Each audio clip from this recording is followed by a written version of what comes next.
अस्सलामुअलैकुम वरहमतुल्लाहि वबरकातुहू। Welcome to chemistry कली। आज हम लोग डिस्कस करेंगे एनईडी का एप्लीकेशन प्रोसीजर। जिस तरीके से आपने डिफरेंट न्यूज़पेपर और डिफरेंट सोशल मीडिया साइट्स पे देखा होगा कि एनईडी ने अपने एडमिशन अनाउंस कर दिए हैं और उनकी एडवर्टीज़मेंट आ चुकी है, तो उसका फॉर्म किस तरीके से आपको फ़िल करना है। जिन बच्चों को प्रॉब्लम्स हैं और वो इस चीज़ को फेस कर रहे हैं, उनके लिए मैंने वीडियो बनाई है। और उसके बाद जो एडमिशन का सारा प्रोसीजर है, मींस उसके बाद क्या क्या होता है, किस तरीके से सब होता है, तो उसकी इस वीडियो में हम वो सारी चीज़ें डिस्कस करेंगे। तो सबसे पहली जो चीज़ मैंने इस वीडियो में डिस्कस किया वो कि स्टेप बाय स्टेप एप्लीकेशन को किस तरीके से हम फिल कर सकते हैं, जिसमें एक बच्चा जिसने इस साल अप्लाई किया है, तो उसने मुझे अपना एप्लीकेशन फॉर्म एक्सेस करने दिया। तो उसकी मैंने कुछ शॉर्ट्स लेके शेयर किए हैं, जिनमें मैं आपको डायरेक्टली फ़िज़िकली दिखा सकती हूँ कि कहाँ पे क्या क्या फ़िल कर सकते हैं और आप किस किस तरीके का आपका सारा इंटरफेस होगा। उसके अलावा जो मैंने पूरा एडमिशन प्रोसीजर डिस्कस किया, जिसमें कि किस तरीके से सिलेक्शन होती है, आप किस तरीके से फ़ील्ड को सिलेक्ट करते हैं, मेरिट किस तरीके से सेट होता है, ये तो जो मैंने आपको पिछली वीडियो में दिखा दिया था। तो वो उस मेरिट जो सिलेक्ट हो चुका होता है, उसके बाद आप अपनी फ़ील्ड किस तरीके से सिलेक्ट करते हैं, and how you submit all the required documents, और बाकी की चीज़ें किस तरीके से होती हैं, उसका मैंने जिक्र किया आगे। तो पहले चलते हैं अपने ये जो है हमारा स्टेप बाय स्टेप एप्लीकेशन की तरफ। तो फ़र्स्ट ऑफ़ ऑल एप्लीकेशन के लिए ये स्टेप तो खैर सब ने कर लिया होगा, लेकिन मैं बिल्कुल इनिशियल से स्टार्ट करूँगी। तो मैंने सिंपली ये किया कि मैंने गूगल पे एनईडी लिख दिया, बस कुछ भी एनईडी लिख दें, एनईडी यूनिवर्सिटी लिख दें, और जो पहला लिंक आया मेरे पास www.neduet.edu.pk, उसको मैंने क्लिक कर दिया। तो मेरे पास कुछ इस तरीके का इंटरफेस आ गया। उसके बाद मैंने ये जो टैब में admissions, then undergraduate admissions है गई में, दैन मेरे पास एक ये इंटरफेस खुली। अब मेरे पास काफ़ी लिस्ट हैं यहाँ पे और डिफरेंट चीज़ें दी हुई हैं, एडमिशन शेड्यूल, जनरल इन्फॉर्मेशन, ये सारी चीज़ें आपको मिल जाएंगी। आप मतलब इन पे क्लिक करें और ज़्यादा आपको रिस्पेक्टिव इन्फॉर्मेशन आपको यहाँ से पता चलती रहेगी। बट जो हमारे काम की चीज़ है वो ये है online apply online for under graduate admission. तो हम इसको क्लिक कर लेंगे और हमारे पास इस तरीके का पेज खुल जाएगा। नाउ सबसे पहले हमें अपनी एक आईडी क्रिएट करनी पड़ेगी। आपने डिफरेंट जगह अप्लाई किया होगा, अब तो जहाँ भी एप्लीकेशन होती है इसी तरह का सिस्टम होता है, सबका इसी तरह का सॉफ्टवेयर बिल्डअप हो चुका है कि आप अपनी एक आईडी और पासवर्ड से अपना एक अकाउंट क्रिएट कर लेते हैं, और जो भी आपकी सारी प्रोसीजर्स होते हैं और एप्लीकेशन होती है वो आप उस अकाउंट के थ्रू करते हैं, जो कि एक बहुत ईजी मेथड भी होता है, and your information remain safe there. Okay, so हम करेंगे इस पर साइन अप करेंगे, और साइन अप करने के बाद ही हमारी बेसिक इन्फॉर्मेशन पूछेंगे। यहाँ पे ये बताएंगे कि आपको सारी इन्फॉर्मेशन करेक्ट देनी है। तो देखें, ये चीज़ वो होती है जो आपको सही तरीके से करनी है। अब यहाँ कुछ बच्चे मिस्टेक कर देते हैं जल्दी में फ़िलअप करने के चक्कर में, तो वो जो उनकी जो मिस्टेक होती है वो आगे बहुत प्रॉब्लम क्रिएट करती है। फॉर एग्ज़ाम्पल, आप एक बार एप्लीकेशन अगर फ़िलअप कर रहे हैं तो CNIC नंबर आपका जा चुका है। अब जब आपने उसमें कोई मिस्टेक कर दिया, अब आप दोबारा तो नहीं भर सकते ना उसी CNIC नंबर से। तो इस तरह की कुछ मिस्टेक्स होती हैं, तो इस पे वाकई जो है बिल्कुल आप अपना कीन फोकस रख के इन चीज़ों को फ़िलअप करें, सारी डिस्ट्रैक्शन से दूर होकर। उसके बाद आप जब ओके करेंगे तो आपसे बिल्कुल बेसिक, क्योंकि आप अकाउंट साइन अप कर रहे हैं, यहाँ पे आप अभी एप्लीकेशन नहीं हुई है, सिर्फ अकाउंट साइन अप की बात है, तो वो यहाँ पर आपसे बेसिक आपका नेम पूछेंगे, फादर्स नेम। ये वो चीज़ें जो मैं कह रही हूँ कि इनमें बहुत लोग मींस अगर मैं कहूँ कि मैंने अपने साथ के स्टूडेंट्स को भी देखा था कि वो यहाँ भी मिस्टेक करते। फॉर एग्जांपल, कोई नेम में उन्होंने गलती कर दी, कुछ कर दिया, तो वो ना बहुत चक्कर लगाते हैं। मामला ये नहीं है कि कुछ हो, इससे कोई बड़ी प्रॉब्लम क्रिएट होती है, प्रॉब्लम नहीं क्रिएट होती, लेकिन आपकी ख्वारी बढ़ती है फजूल की। मेरी फ्रेंड्स वगैरह नेम का चक्कर हुआ, इतने उन्होंने शुरू के फर्स्ट ईयर तक ही चक्कर लगते रहे उनके वाइट हाउस के, नेम चेंज हो रहा है, नेम नहीं हो रहा, फिर ये फिर वो। तो इससे बेहतर है कि इंसान अभी थोड़ा सा ध्यान लगा के काम करे और बिल्कुल एक्यूरेट सब चले। तो basic father name, email address, date of birth, और ये आपको कोड आएगा, तो आपको जो आपकी रिस्पेक्टिव इन्फॉर्मेशन है वो सेंड कर देंगे, और आपके पास जो है बिल्कुल वो साइन अप वाला एरिया खुल जाएगा। वहाँ पे मतलब ईमेल में आपको आ जाएगी आपकी आईडी और आपका आईडी और उसका एक पासवर्ड। तो जब आप उस पासवर्ड को लॉगिन करेंगे तो आपके पास ये डैशबोर्ड ओपन हो जाएगा, जिसमें आपके बोर्ड के बारे में इंफॉर्मेशन होगी, कैटेगरीज़ के बारे में इंफॉर्मेशन होगी, basic information, qualification and different things. अच्छा, यहाँ पे एक चीज़ होती है कि बच्चे कंफ्यूज होते हैं कि यार यहाँ तो जैसे कुछ यूनिवर्सिटीज़ में अगर आप अप्लाई करें तो वो लोग डॉक्यूमेंट्स की प्रिंट स्कैन्ड कॉपी मांगते हैं, और अगर मेडिकल की बात करूँ, मेडिकल का तो एप्लीकेशन बहुत ज़्यादा हेक्टिक होती है। वहाँ तो आपको सारे डॉक्यूमेंट्स की इतनी सारी कॉपीज़ उनके पास, उनको अटेस्ट कराना, ये करना, वो सब करके आपको अप्लाई करना होता है। मीन्स मैं सिर्फ एप्लीकेशन की बात कर रही हूँ। तो एनईडी में ये मैं बहुत अच्छी बात कहूँगी एनईडी की बहुत अच्छी बात ये है कि एनईडी ये सब नहीं करती। एनईडी की जो एप्लीकेशन है वो बहुत ईजी है। मीन्स आपने टेस्ट दे दिया, ये सारी बिल्कुल बेसिक सी एप्लीकेशन दे के जो आप फिलअप कर लेंगे 10 मिनट्स में, और आपको कोई ना स्कैन कॉपी लगानी पड़ेगी ना कुछ। स्कैन कॉपी वाला काम जो होता है वो सारा बाद में होता है। मीन्स आपका फॉर एग्ज़ाम्पल आपने टेस्ट भी दे दिया, अच्छा हो गया, आप जो है अब आ गए। अब क्योंकि देखें, टेस्ट देने का मकसद ये नहीं है कि आप एडमिशन दे दें।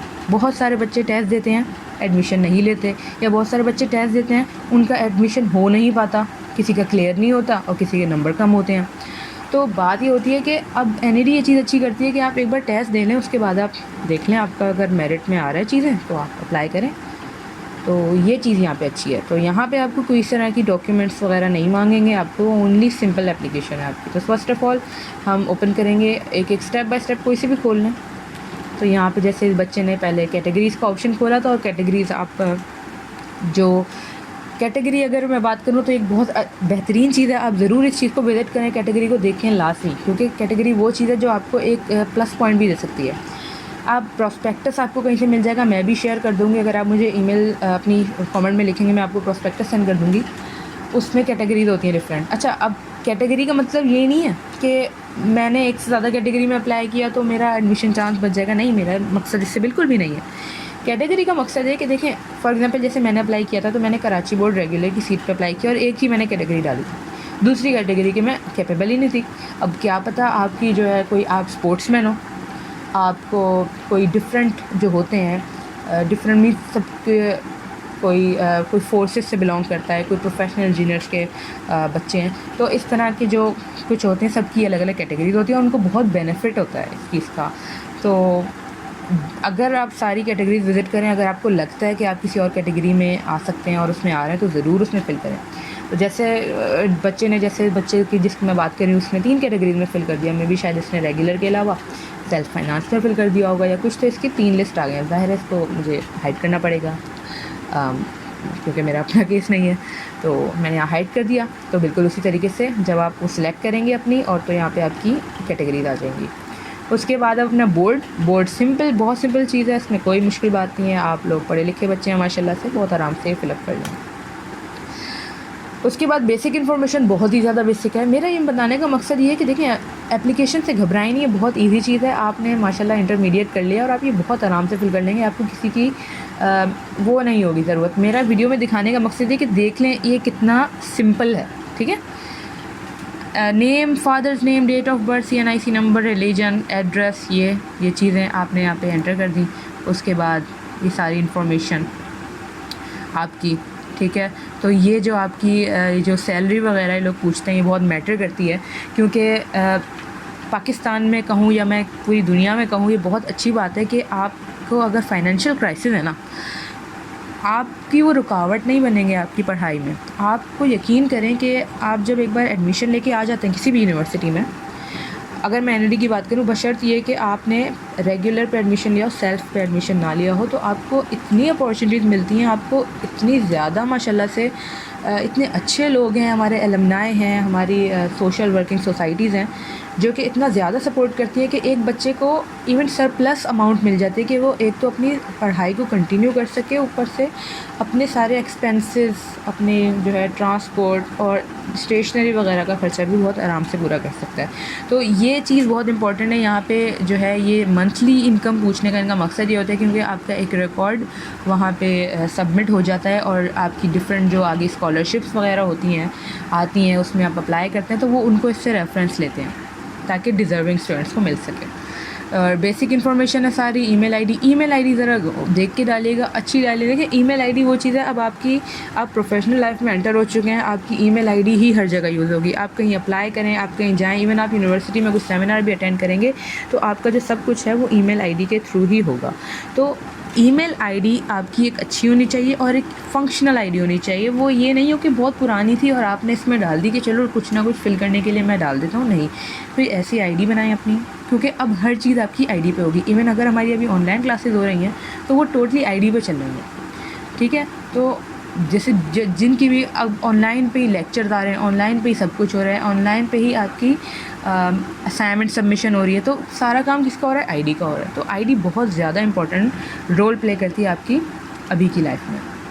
उसके बाद अपनी क्वालिफ़िकेशन एंटर करेंगे आप यहाँ पे, क्योंकि अभी के बच्चों ने तो HSC पार्ट 2 के एग्ज़ाम दिए ही नहीं है, तो वो इसमें वो मार्क्स एंटर नहीं करेंगे। और बिल्कुल बेसिक है, यहाँ पे HSC बोर्ड में अपना बोर्ड एंटर करेंगे, ग्रुप में pre engineering, pre medical, commerce वो ऐड करेंगे और अपनी मैट्रिक की इन्फॉर्मेशन और फर्स्ट ईयर के मार्क्स आप ऐड कर देंगे, क्योंकि सेकेंड ईयर तो आपके हैं ही नहीं। और क्या मार्कशीट नंबर आप देखेंगे, बच्चे कंफ्यूज होते हैं मार्कशीट नंबर कौन सा होता है। तो मार्कशीट नंबर आपका बहुत ही आराम से आपको मार्कशीट पे मिल जाता है, ठीक है। तो वो बहुत आराम से आप उसको लिख सकते हैं, इसमें कंफ्यूज होने वाली बात नहीं, क्योंकि मार्कशीट पे कई किस्म के नंबर होते हैं, बच्चे समझते हैं वो मार्कशीट नंबर ये होता है। तो उसके बाद हाफिज़ कुरान अगर आप हैं तो इसकी बहुत ही अच्छा एडवांटेज मिलता है आपको। 10 मार्क्स मिलते हैं मेरिट में, और 10 मार्क्स मेरिट में इतने ज़्यादा इंपॉर्टेंट होते हैं कि आपका जो मेरिट नंबर है वो समझ लें एक नंबर के, फॉर एग्ज़ाम्पल मैं बात करूँ अगर एक मेरिट नंबर है, उसके कोई 25 बच्चे होते हैं कि जिनका सेम मेरिट नंबर होता है, ठीक है। तो समझ लें अगर आपको 10 मार्क्स मिल रहे हैं तो आपका मेरिट नंबर कितना ऊपर चला जाएगा। तो जो भी हुफ़ाज़ कुरान है, बहुत अच्छी बात है, उनको बेनिफिट मिलना चाहिए और उनको यहाँ पे भरपूर बेनिफिट मिलता है। लेकिन ये बात है कि उनका टेस्ट होता है, ठीक है। टेस्ट होता है आपका हाफिज़ कुरान का। ऐसे ही हर कोई अप्लाई कर देगा मैं हाफिज़ कुरान हूँ, लेकिन नहीं, जो उनका टेस्ट होता है, जो उसको क्वालिफ़ाई कर लेते हैं और उनको जो है सारी यहाँ पे एडवांटेज मिल जाता है। उसके बाद आपकी प्रेफरेंस, देखिए ये बहुत इंपॉर्टेंट स्टेप है, ये बहुत ज़्यादा इंपॉर्टेंट स्टेप है। यहाँ पे देखें, यहाँ पे आपको परेशान नहीं होना कि आप यार मैंने गलती से जो है वो मैकेनिकल डाल दी, लेकिन मुझे तो सिविल में जाना था, मैंने तो गलती से जो है वो यहाँ पे डेवलपमेंट स्टडीज़ डाल दी, मुझे तो फूड में जाना था। देखें ये इन्होंने सिर्फ आइडिया के लिए दिया हुआ है, ये एक्चुअल नहीं है।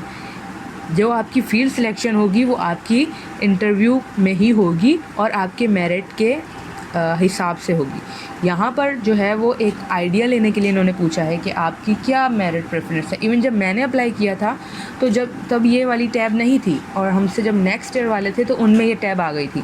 लेकिन जब भी हुआ है पिछले मीन्स अगर मैं कहूँ 3 सालों से हुआ, क्योंकि 4 साल पहले मैंने अप्लाई किया था, तो उसका कोई इतना मैटर नहीं हुआ है, ठीक है।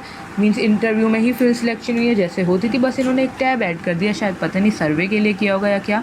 तो बिल्कुल इसको आप प्रेफरेंस सेट करें, लेकिन ये नहीं करें कि बिल्कुल ये एक्चुअल नहीं है। मीन्स अगर आपने जो नंबर 1 पे डाली वो आपको नहीं मिलेगी, मतलब ऐसी बात नहीं है, ठीक है।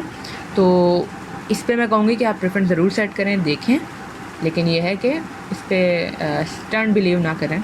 ये फिक्स्ड नहीं है कि यही मिलेगी या ये नहीं मिलेगी, ठीक है। उसके बाद आपकी फ़ोटोग्राफ है और उसमें आपको पिक्चर लगानी है अपनी, ये यहाँ पे ब्राउज़ करके सारी आप लगा देंगे।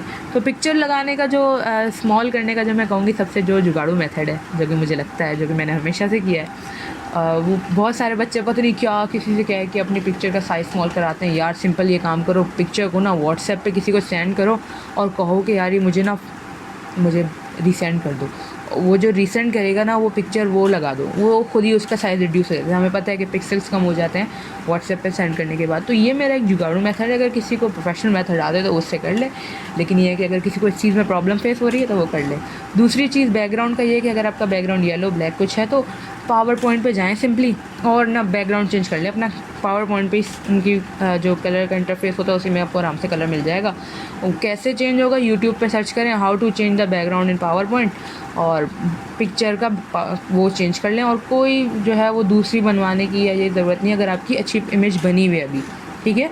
तो ये अगर नहीं बनी हुई न्यू तो बनवा लें, क्योंकि देखिए पूरे 4 साल का मैटर है, और फिर आपकी कार्ड पे पिक्चर होती है और कार्ड आपका 4 साल चलता है। और फिर वरना फिर दोस्त बहुत ज़्यादा मजाक बनाते हैं अगर आपने अभी अपनी कोई डम पिक्चर लगा दी इसी में कि यार चलो जान छुड़ा दूँ, तो ऐसा नहीं है। और कार्ड आपका एनईडी में तो काफ़ी मजाक भी बनता है इस चीज़ का, लेकिन बहुत अच्छी चीज़ है कि एनईडी में कार्ड आपको 24 आवर्स तो यूनिवर्सिटी में होते नहीं है, मगर जो भी यूनिवर्सिटी की टाइमिंग्स होती हैं आपको कार्ड पहन के रखना होता है, तो इसलिए। उसके बाद आपका फ़ी सबमिशन का ऑप्शन आ जाएगा। जैसे फ़ी सबमिशन जो रेगुलर की है 4000 है, और इस बच्चे ने सेल्फ़ में अप्लाई किया होगा तो इसकी सेल्फ़ किसी और कैटेगरी में तो इसकी लिखी है बाकी की अमाउंट। तो उसके बाद हम प्रोसीड करेंगे। ठीक है, ये आ गई है आपके पास, उसमें 4000 है नॉर्मल के, और बाकी की जो भी है उसमें आप प्रोसीड के बटन पे जाएंगे। यहाँ पे इन्होंने लिस्ट दी हुई है। लिस्ट देने का मकसद ये है कि आप किन किन बैंक में जमा करा सकते हैं और कहाँ कहाँ है वो, ताकि आप बंदे को ख्याल रहे, ये ना हो कि वो कोई दूर सफ़र करके किसी बैंक जाए और वहाँ जाके उसको पता चले कि यार यहाँ तो सबमिशन ही नहीं होती। अच्छा, दूसरी बात मैं एक और करना चाहूँगी सेल्फ़ फाइनेंस से रिलेटेड। यहाँ पे सेल्फ़ फाइनेंस में बच्चे समझते हैं कि हर सेमेस्टर या हर ईयर आपको फ़ीस देनी है। ये मेरी बात बहुत प्लीज़ गौर से सुनिएगा, ये वाली बात।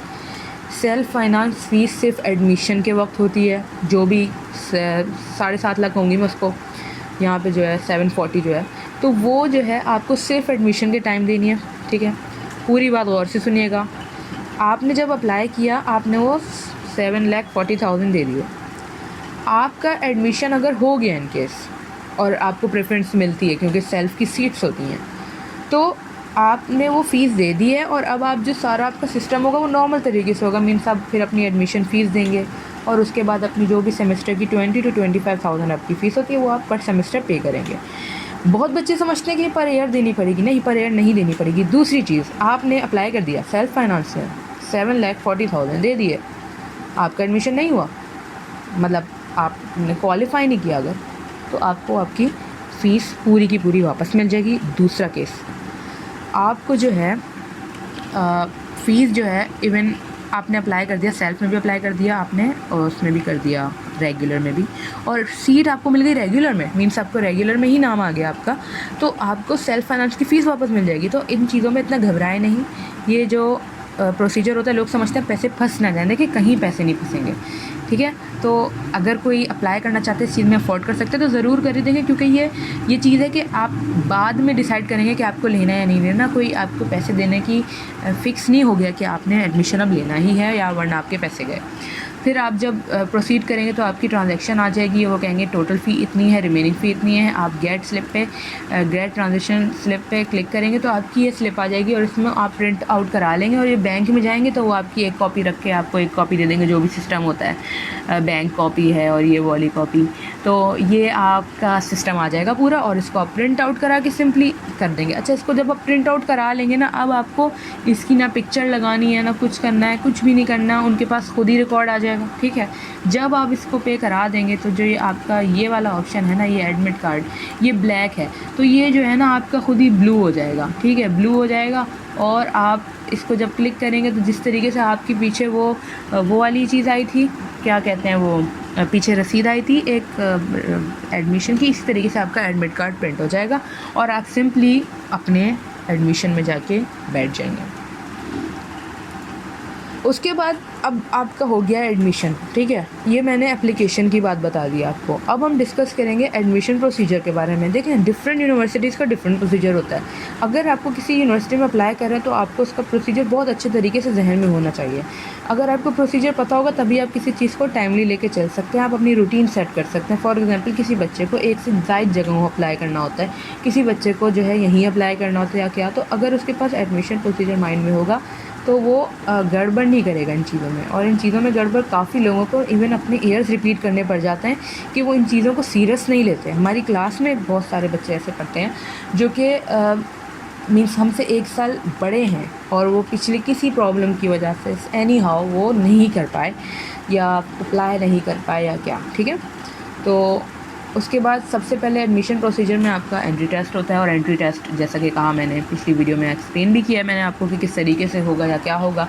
खैर, इस बार तो यूनिक केस है। एंट्री टेस्ट में कंप्यूटर पे टेस्ट होगा, उसके बारे में भी मैंने आपको बताया अपनी 2020 एडमिशन पॉलिसी वीडियो में कि इंशाल्लाह इस पर आप फ़िक्र नहीं करें। एनईडी बहुत ज़्यादा केपेबल है अल्हम्दुलिल्लाह इस मामले में कि वो बहुत अच्छे तरीके से कंप्यूटर पे टेस्ट ले लेगी, और इस चीज़ को ध्यान से निकालने की गवर्नमेंट है और कंप्यूटर पे टेस्ट कैसे लेगी।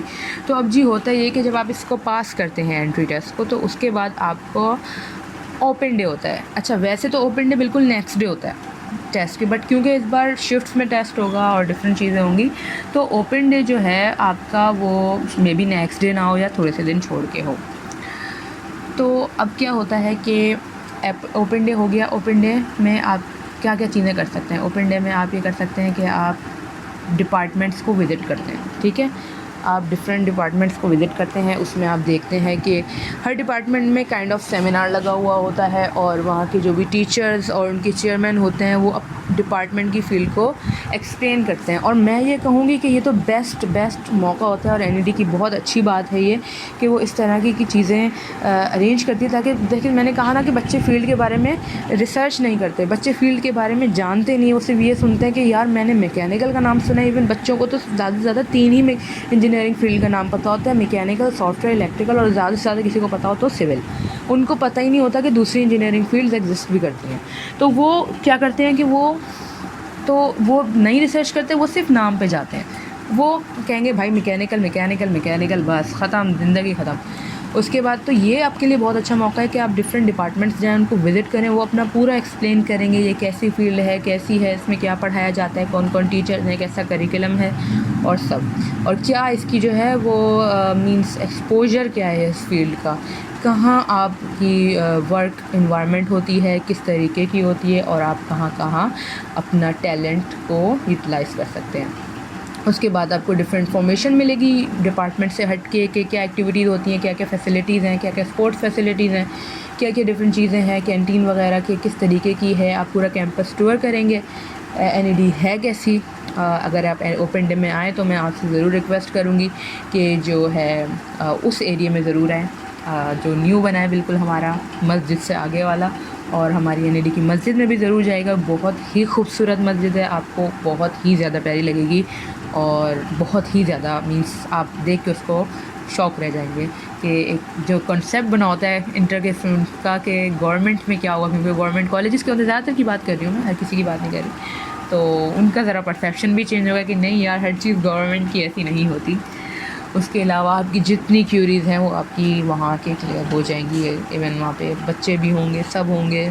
बहुत सीनियर्स वैसे अलाउ नहीं होते, लेकिन कुछ ना कुछ आ ही जाते हैं, अपने बहन भाइयों के साथ आ जाते हैं जो क्लियर कर चुके होते हैं। तो मैंने जैसे कि कहा ओपन डे होता है, ओपन डे में ये चीज़ें होती हैं। ओपन डे का ताल्लुक़ कोई नहीं होता, मीन्स आप जाएँ ना जाएँ, बट मैं आपको एक रिक्वेस्ट करूँगी कि देखें ओपन डे में ना ज़रूर अपने पेरेंट्स को अपने साथ लेकर जाएँ।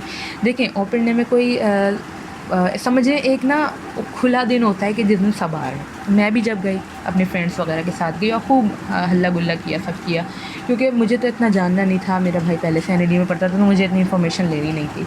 तो मगर मैं आपसे रिक्वेस्ट करूँगी कि अगर आप घर के पहले बच्चे हैं, ओपन डे में जा रहे हैं, तो ज़रूर अपने पेरेंट्स को लेके जाएँ, क्योंकि यकीन करें 4 साल तक आपके पेरेंट्स को शायद मौका ना मिले यूनिवर्सिटी जाने का, आप ही जाएंगे, लेकिन और वो शो करें ना करें, लेकिन वो जब यूनिवर्सिटी आएंगे ना आपके साथ, यकीन करें उनकी जो खुशी होगी वो एक्सप्रेस करें ना करें, वो आप उसका अंदाज़ा नहीं लगा सकते। और वो कितना प्राउड फील करेंगे, वो उस वक्त उनके पाँव ज़मीन पर नहीं होंगे जिस दिन आप उनको लेकर जाएंगे और वहाँ पे वो यूनिवर्सिटी में जाएंगे और देखेंगे कि मैं अपने बच्चे की वजह से यहाँ आई हूँ और हमारे बच्चे ने अल्हम्दुलिल्लाह हमारा नाम फ़ख्र से बुलंद कर दिया है कि वो हमें यहाँ तक लेके आए। तो ज़रूर अपने पेरेंट्स को लेके जाए, दोस्तों के साथ देखिए पूरे 4 साल पढ़े हैं, ज़िंदगी पढ़िए, लेके जाइएगा उनको, लेकिन ज़रूर यहाँ मेरी रिक्वेस्ट है पेरेंट्स को लेके जाएगा अपना।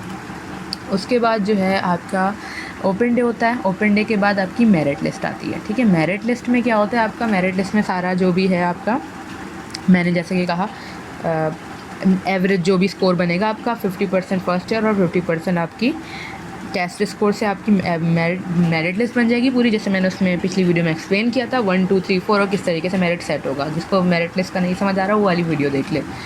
और मेरिट लिस्ट 2 पीसेस में आती है, अगर मैं कहूँ एक इनिशियल मेरिट लिस्ट आती है, क्योंकि कोई बच्चे होते हैं किसी में मिस्टेक हो सकती है, किसी ने मार्क्स एंटर नहीं किए, किसी ने कुछ नहीं किया, वो मेरिट लिस्ट आती है। फिर एक दूसरी फ़ाइनल मेरिट लिस्ट आती है। तो मेरिट लिस्ट इनिशियल और फाइनल में इतना फ़र्क होता नहीं है, क्योंकि बहुत ही कम बच्चों को मसला होता है। अब इस बार तो स्क्रूटनी का सीन है नहीं, वरना पिछले बार ऐसा होता था कि किसी बच्चे ने स्क्रूटनी करवाया या कुछ, तो उसमें थोड़ा वो स्पैन दे देते थे कि कोई बच्चे की अगर परसेंटेज बढ़ रही है तो वो एंटर करा सके अपने new marks, fresh marks. Okay, तो मेरिट लिस्ट आती है और मेरिट वाइज आपको मेडिकल और डॉक्यूमेंट सबमिशन के लिए कॉल किया जाता है। अब मेडिकल और डॉक्यूमेंट सबमिशन में होता क्या है, मेडिकल आपका बेसिकली जैसा कि आपने उसमें पढ़ लिया होगा कि आई साइट इतनी होनी चाहिए, ये वो।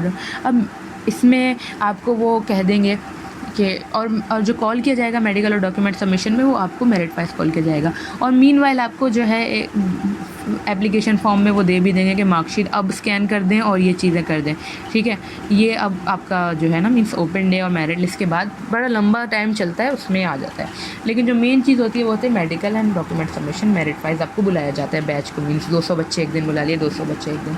अब मेडिकल में जैसा कि आपको कहा जाता है कि आपको शायद चेस्ट का एक्सरे कराना होता है, वो चेस्ट की विड्थ देखते हैं, उसके बाद थोड़ी बिल्कुल बेसिक चीज़ें चेक करते हैं, और जो मेन चीज़ चेक करना होता है उनको कलर ब्लाइंडनेस चेक करनी होती है। कलर ब्लाइंडनेस चेक करनी होती है उनको, और क्योंकि कलर ब्लाइंड बंदा हर जगह नहीं जा सकता, हर फील्ड में नहीं जा सकता। शायद मुझे थोड़ी सी याद है, वो है मैकेनिकल, टेक्सटाइल, CIS, और शायद हाँ ये कुछ फील्ड्स हैं, और एक दो और हैं जिनमें कलर ब्लाइंड स्टूडेंट्स नहीं जा सकते। तो वो ये यहाँ पे टेस्ट कर लेते हैं कि आइदर ही इज़ एलिजिबल और नॉट। तो उसके बाद वो आगे, उसके बाद आपकी डॉक्यूमेंट सबमिशन भी होती है, वहीं होती है, और सारे आपके PRC ओरिजिनल जितनी भी मार्कशीट वगैरह होती हैं वो आपको सबमिट करा देनी होती है। तो इससे मैं आपको एक टिप दूंगी कि प्लीज़ अपनी मार्कशीट, दूसरे भी आपको देंगे अच्छी बात है, क्योंकि ये टिप बहुत अहम होती है। अपनी मार्कशीट, PRC, जितनी भी चीज़ें डॉक्यूमेंट्स होती हैं उनकी बहुत सारी कॉपीज़ करके रख लें। बहुत सारी से मुराद है 20, 30, 40, 50, ठीक है। बहुत सारी कॉपीज़ करके रख लें, क्योंकि आपको हर जगह काम आनी है, और ओरिजिनल आपके पास नहीं होगी, नहीं मिलेगी, क्योंकि आप ओरिजिनल सबमिट करा देंगे यहाँ पे। तो इस चीज़ की करा दें। और दूसरी मैं इस दिन से रिलेटेड टिप दूंगी, जो भी मेडिकल और डॉक्यूमेंट सबमिशन में जाएं, देखें यहाँ पे आपको बुलाया तो मेरिट वाइज जाता है कि for example merit number 300 to 500 आज आ जाए, बट यहाँ जो सारा काम होता है वो मेरिट वाइज नहीं चल रहा होता। जो पहले आता है वो पहले फारिग हो जाता है, और बहुत ही ज़्यादा ख्वारी का दिन होता है अगर आप लेट आएँ। तो मैं कोशिश करिएगा कि जो भी आपका मेरिट नंबर हो, जिस दिन ये डॉक्यूमेंट सबमिशन मेडिकल हो, आप बहुत ज़्यादा जल्दी चले जाइएगा प्लीज़। दूसरी चीज़ है इंटरव्यू एंड फील्ड सिलेक्शन। ये सबसे अहम चीज़ है आपकी लाइफ की, ठीक है। और ये आपके माँ बाप की जो लाइफ का, मैंने कहा ओपन डे उनका पहला दिन होता है जिसमें उनको बहुत खुशी होती है, और जो इंटरव्यू फील्ड सिलेक्शन होती है वो उनकी खुशी का एक बहुत बड़ा दिन होता है, क्योंकि जब आप जाते हैं। अच्छा, यहाँ पे मैं एक और चीज़ बहुत क्लियर करना चाहूँगी। जैसे मुझसे पहले भी एक शायद लास्ट ईयर एक स्टूडेंट मेरे पास आई थी जो कि एप्लीकेशन फॉर्म फिल कर रही थी, तो उसने मुझसे पूछा कि इंटरव्यू में क्या होता है, तो मैंने उसको बता दिया ओनली फील्ड सिलेक्शन होती है। तो उसने मुझे कहा नहीं, मैंने फला से पूछा, उन्होंने कहा इंटरव्यू में जो है ना वो आपसे पूछेंगे फील्ड के मुताबिक और ये मुताबिक, तो मुझे उसके बारे में प्रिपेयर करना पड़ेगा। मैंने कहा नहीं, देखो बात सुनो, हर फील्ड के डिफरेंट होता है, हर यूनिवर्सिटी का डिफरेंट होता है, सॉरी, कि वो किस तरीके से इंटरव्यू कंडक्ट करते हैं, क्या करते हैं। अब NAD में ये नहीं होता, जो कि साफ सी बात है। अब किसी को किसी और यूनिवर्सिटी का एक्सपीरियंस होता है, वो उस हिसाब से आपको बता देता है। तो मैं आपको सिर्फ ये बता रही हूँ कि फील्ड सिलेक्शन में होता है कि आपका मेरिट होता है, आप जाते हैं, और NAD के इंटरव्यू नहीं होता, इसको कहा जाता है इंटरव्यू, बट चलें। और आपका जो भी वहाँ का सेमिनार हॉल है, हमारा कॉन्फ्रेंस हॉल बहुत बड़ा, उसमें आप जाके बैठ जाते हैं, और आपको एक एक करके आपका मेरिट वाइज नाम कॉल किया जाता है। यहाँ पे आप लेट नहीं होएगा, अगर आप लेट हुए आपकी फ़ील गई, ये बहुत ध्यान रखना है। ट्रैफिक हो जो हो, आपको यहाँ टाइम पे पहुँचना है, वरना आपकी सारी 2 साल की मेहनत गई, ठीक है। टाइम पे पहुँचे यहाँ पे। और दूसरी चीज़ फिर आपका हो गया, आप सब जाके बैठ गए वहाँ पे। अब जो जिसका सबसे हाईएस्ट मेरिट है उसका नेम आएगा स्क्रीन पे, ठीक है, बहुत बड़ी स्क्रीन लगी होगी, उसका स्क्रीन पे नेम आएगा, और स्क्रीन पे उसके नेम के साथ साथ सारी चीज़ें लगी होंगी कि इनके बाद किसका नाम है, और सारी फील्ड्स, जिस तरीके से मैंने पिछली वीडियो में आपको बताया था कि फ़ील्ड की सीट्स लिखी होंगी कि इस फील्ड की इतनी इतनी सीट्स अवेलेबल हैं। अब वो बच्चा जाएगा, स्टेज पे 2 काउंटर्स होंगे, एक काउंटर पे वो अपनी फ़ीस सबमिट कराएगा जो आपने देखी होगी 67,000 या 60,000 जो भी चल रही है, वो सबमिट कराएगा, और सेकंड काउंटर पे जाके उससे सिर्फ ये पूछेंगे आपको कौन सी फील्ड चाहिए, वो कहेगा मुझे केमिकल चाहिए, तो वो केमिकल टिक टिक टिक टिक वो आपको एक रिसिप्ट निकाल के दे देंगे, दैट्स इट, आप घर जाएँ अपने, आप केमिकल में हो गया। उसके बाद सेकंड का कॉल आएगा। अच्छा, पेरेंट्स को की जो खुशी का दिन इसलिए होता है कि जब आपका नेम स्क्रीन पे लिखा होता है तो आपके पेरेंट की जो खुशी होती है वो बिल्कुल उनके काबू में नहीं रहती, वो बहुत ही ज़्यादा प्राउड फील कर रहे होते हैं, ठीक है। तो ये भी याद रखिएगा कि अपने पेरेंट्स को इन चीज़ों में ज़रूर, उनके लिए बहुत अहम मोमेंट्स होते हैं ये, उनको ज़रूर इन चीज़ों में याद रखिएगा। खैर पेरेंट्स को तो लेके जा ही जाता है फील्ड सिलेक्शन में, लेकिन ये है कि मैं बताना चाहती हूँ कि उनके लिए एक बहुत अच्छा मोमेंट होता है। वो एक्सप्रेस करें ना करें, वो फ़ील ज़रूर करते हैं, क्योंकि हर बंदा डिफरेंट होता है, कोई एक्सप्रेस करता है, कोई एक्सप्रेस नहीं करता। तो इंटरव्यू और फील्ड सिलेक्शन में ये होगा। और फील्ड सिलेक्शन रिलेटेड मैंने आपको बताया कि भाई आप बहुत ज़्यादा इस चीज़ पे फोकस किया करें। हर चमकती चीज़ सोना नहीं होती, इस चीज़ पे मत जाएं। ये जैसे मैंने कहा कि 3 फील्ड्स का नाम पता है तो बस उन्हीं में से लेना है, तो ये चीज़ थोड़ी सर्वे कर लें। उसके बाद आपकी ओरिएंटेशन होती है, मीन्स फील्ड सिलेक्शन हो गई। एक लंबा प्रोसेस चलता है, 2-3 महीने चलता है सारा प्रोसेस।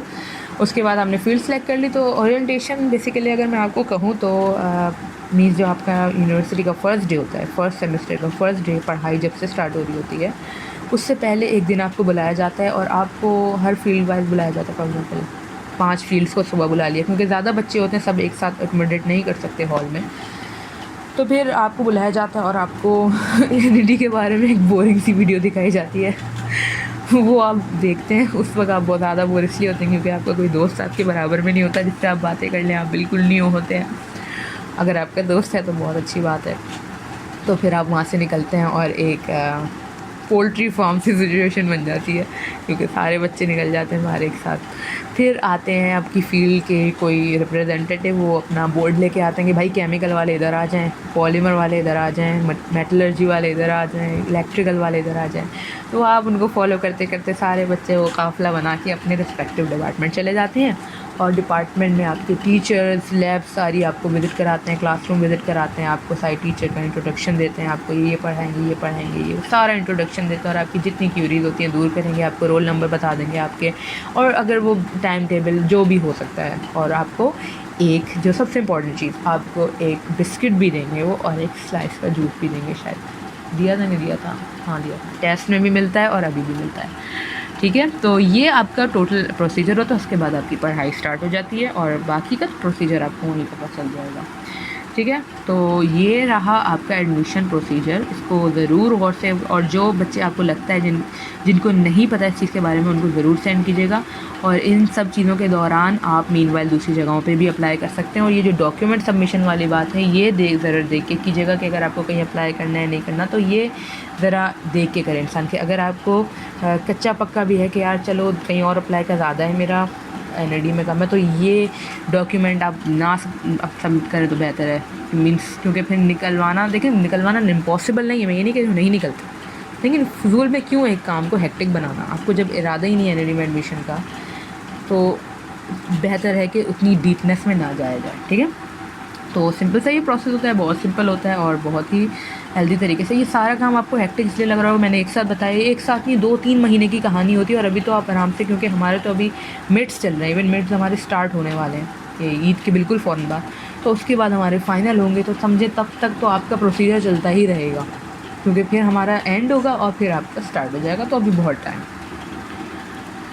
तो प्रोस्पेक्टस की जैसे मैंने बात की, देखें कि प्रोस्पेक्टस में सारी फील्ड से रिलेटेड चीज़ें होंगी, और प्रोस्पेक्टस में क्या क्या होगा। प्रोस्पेक्टस में आपकी फील्ड ऑफ इन्फॉर्मेशन होगी सारी, कि हर फील्ड में कौन कौन से सब्जेक्ट्स हैं, कितने कोर्स आवर्स होते हैं आपके, क्या क्या पढ़ते हैं, फर्स्ट सेमेस्टर में क्या करते हैं, सेकंड सेमेस्टर में क्या पढ़ते हैं, क्या क्या इलेक्टिव्स होते हैं, वो सारे इसमें होगी। तो ये चीज़ देखने के बाद आपको किसी सब्जेक्ट के बारे में बहुत ज़्यादा अच्छे तरीके से अंदाज़ा हो जाता है।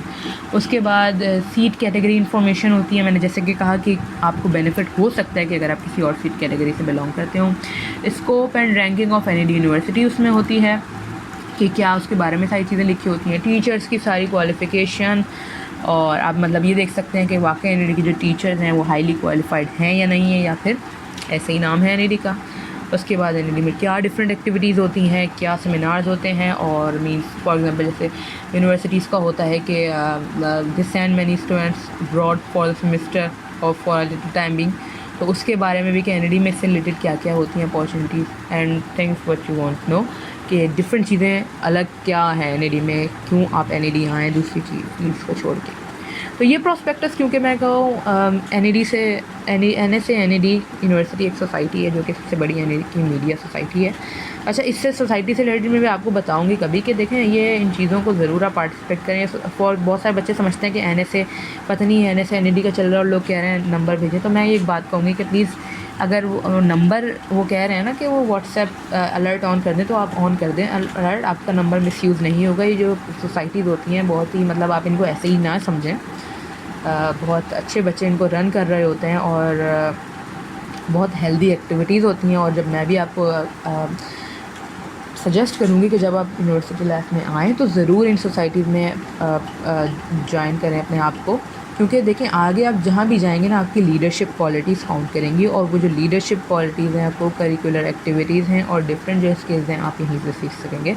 आपको पढ़ाई के अलावा और मौक़े नहीं मिलेंगे, और डिफरेंट स्कॉलरशिप्स होती हैं बाहर के लिए, और जो अच्छी प्रेस्टीजियस इंडस्ट्रीज़ हैं यहाँ की वो प्रेफर करती हैं उन बच्चों को कि जिनकी डिफरेंट एक्टिविटीज़ भी हैं अपार्ट फ्राम द स्टडीज़।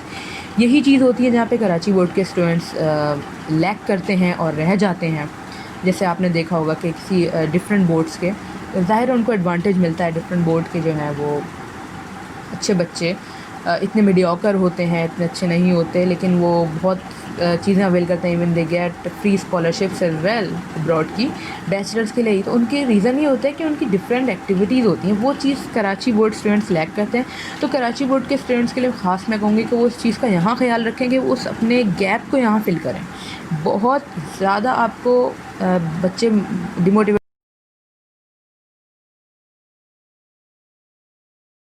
करेंगे कि नहीं जाओ, टाइम वेस्ट है। देखिए टाइम वेस्ट नहीं है, आपको इस चीज़ का अंदाज़ा बाद में होगा जब आप एक जगह अप्लाई कर रहे होंगे और अपनी आप उस किसी और से सिर्फ इन चीज़ों की वजह से आगे हों। तो प्रॉस्पेक्टस हासिल करने के लिए वो एनी यूनिवर्सिटी ने किया है, तो वो मैं आपको सेंड कर सकती हूँ। देखिए प्रॉस्पेक्टस तो आपको जिस दिन आप टेस्ट देने आएंगे उस दिन भी मिल जाएगा हार्ड कॉपी में, बट उससे पहले किसी को अगर फील्ड के बारे में इंफॉर्मेशन लेनी है, सीट कैटेगरी के बारे में, तो उसके लिए बेहतर है कि वो देख ले, वरना आपको तो मिल ही जाएगा टेस्ट में।